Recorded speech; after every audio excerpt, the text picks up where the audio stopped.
Hi, everyone, and welcome to Cherry Bekaert's Digital Journeys podcast. My name is Dan Mitzenmacher, Managing Director of Strategy and Transformation Services. And in this episode, we'll be taking a deep dive into the world of ERP, rescue, and recovery. We're going to explore best practices and important things to consider when selecting and implementing your ERP system. I'm joined by my colleague, Jim Holman, Director and Strategy and Operations Leader. We're both part of Cherry Bekaert's digital advisory practice, which we guide our clients forward in their digital transformation journey. Jim, thanks for joining me. Hey, Dan, it's a privilege to be here. ERP systems are the backbone of many organizations' back-end operations, streamlining processes and centralizing data. But these implementations are tough, and what happens when these ERP implementations don't go in as planned? If your ERP implementation is in trouble, the good news is there's still a bit of time to get back on track and get your ERP project headed in the right direction.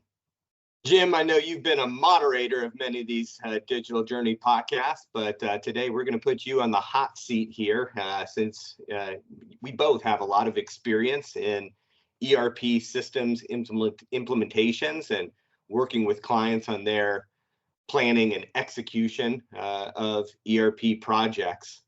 And so we're going to get deep into ERP projects and what to do when they're going off the rail quite a little bit. Let's start with talking about, what ERP failures look like and what are key predictors of a troubled ERP project. In your experience working with clients, how would you define an ERP implementation failure? What are some of the key indicators that an ERP project may be headed towards issues? Yeah, Dan, that's a great question. ERP is incredibly expensive, disruptive to an organization, and time consuming, and that's when they work. In a nutshell, very high level, that really the definition is that if an ERP system fails to meet the objectives of the organization, let's say budget or timeline, there's the lack of expected business benefits that you hope to get out of the implementation when you started, or it could be something that integrations or software management are in play. Any of those difficulties where the business is not realizing the benefits they hope to achieve. So Dan, what have you seen with regards to ERP implementation failure?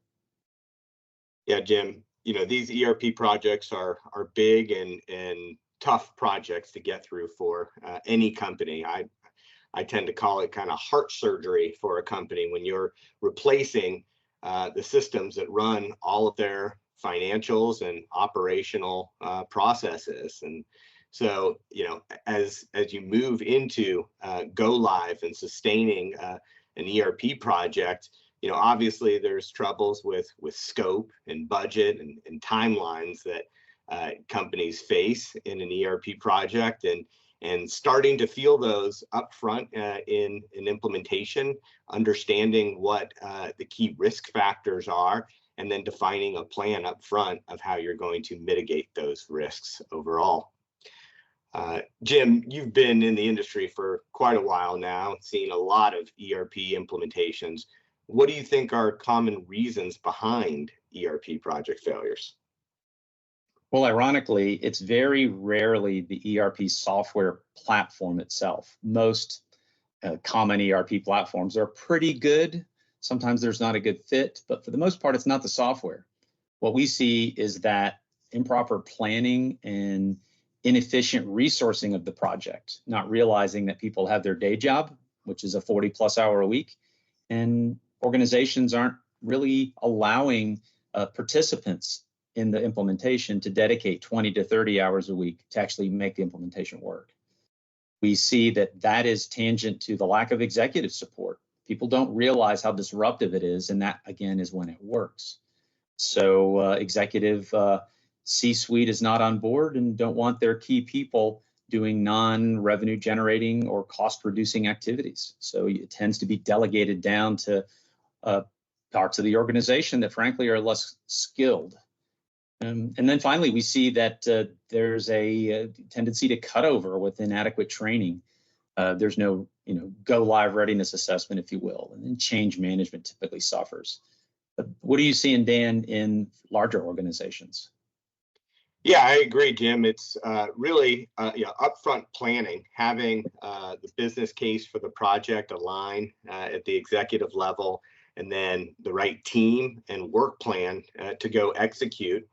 And then throughout the project, consistent alignment on the scope and progress with a plan towards the end, right? And then finally, when flipping the switch and going live, the readiness assessment up to make sure that everyone is on board and aligned with the complexity of turning on the ERP system is key. And the final steps of executing that plan and going live successfully is really based off a coordinated plan. Yeah. Jim, can you share an example from your experiences where resource misallocation or inadequate stakeholder buy-in led to an ERP project failure? Yeah, there's, inadequate stakeholder buy-in is one of the more common ones. And what we see is that, investing in unused modules or inappropriate customizations, for example, very common, and you and I are in a project now where this is the case, which is what happens when an organization doesn't really understand that you shouldn't port over everything your old ERP does into the new ERP. Chances are it's going to make it difficult, and that's going to lead to underperformance and overcost. Then finally, are you purchasing or subscribing in the modern vernacular a piece of technology that you might need, not realizing that you're on a multi-year contract and you can't get rid of it? So those are some examples of when you don't have the right resources that are plugged in, your key stakeholders are not fully on board. You tend to give everybody what they want, which is extra stuff, which doesn't exactly put you in a good position to have a successful program of implementation. Frequently, that's going to show up as department heads or key stakeholders not understanding why the system's configured that way. When you lose that buy-in on the department heads, you then see what we'll call implementation reversion, which is that people go through the motions of doing the work the way that you've trained them, but in reality, their old systems and bad habits are still in place. Dan, is that something that we see across different industry sectors? Yeah, Jim, absolutely. I think everyone struggles with that alignment, especially when it comes to the deep understanding of the business process requirements and how to meet those needs within the software's capabilities, and kind of the jump to customization of the software to try to meet those needs. A lot of times, folks over customize and get into a trap of leveraging custom code to try to meet specific business process needs and not show flexibility in transforming their business to the best practices of the software as well. Jim, have you noticed any less obvious signs that an ERP project might be in trouble, and how do you advise your clients to address these issues before they escalate? Yeah, that's a great question. We've had 2 projects in the past 6 months where the client reaches out to us for a go live readiness check because they're starting to feel like this is off the rails. And one area that we look at when we get in there is we look at data migration. We look at, before you cut over, how do you know that everything that was in the old system that's important, customer orders, purchase orders, invoices on the payables and receivable side, how was that done, and is that correct? Because a lot of times the parts of an organization, one of our clients that detect this, tend to be the end users because they're the ones doing user acceptance testing. So that's one big area. Another one, are quite obvious, it's at the PM or the governance level, is that when we get engaged with a client and we're speaking to them, we say, look, look at your project plan from your system integrator or implementer. What's the Gantt chart look like? How frequently are your delivery dates and milestones sliding from what was expected? And then frankly, as we talked about just a little bit ago, are your users engaged? What's user acceptance testing like? Are they just doing lip service to it, or do you actually have documented user acceptance testing logs where you can see that they've done what you're supposed to do to be able to move on to an acceptance level?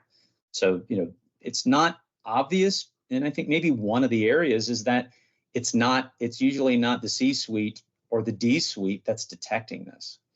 Are you seeing, Dan, anything with regards to, say, project governance, project management, where that can be a mitigating factor? Yeah, absolutely. You mentioned data being key, and obviously when you're transferring and transforming from a legacy system to a new one, getting the data right in that migration is really key. And project management can play a key role in making sure that folks are going through all the right steps in order to cleanse and validate the data prior to the migration process, and a replicatable, repeatable process to test and ensure a smooth transition and go live. It's difficult. Getting data out of a legacy system and synthesized with the new system needs, it is hard. And planning with adequate time and the steps needed to test the transition is key.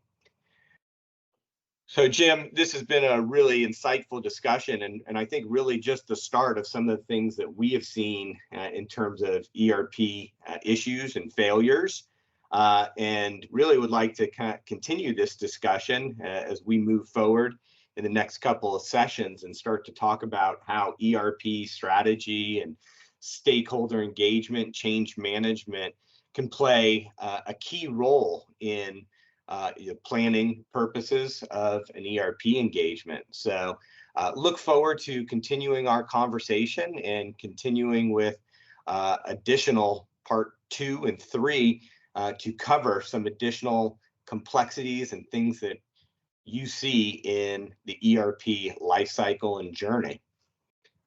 Thanks, Dan. I look forward to that. Jim, thank you for the insightful discussion on the challenges of ERP implementations. Look forward to continuing the discussion with additional parts of this series around ERP failure and recovery and implementation planning. If your company is starting an ERP journey or within a challenging ERP project, or has completed an ERP implementation that has challenges, please feel free to reach out to Jim or I to help be a guide for you forward in your ERP journey and offer an assessment to help you along the way.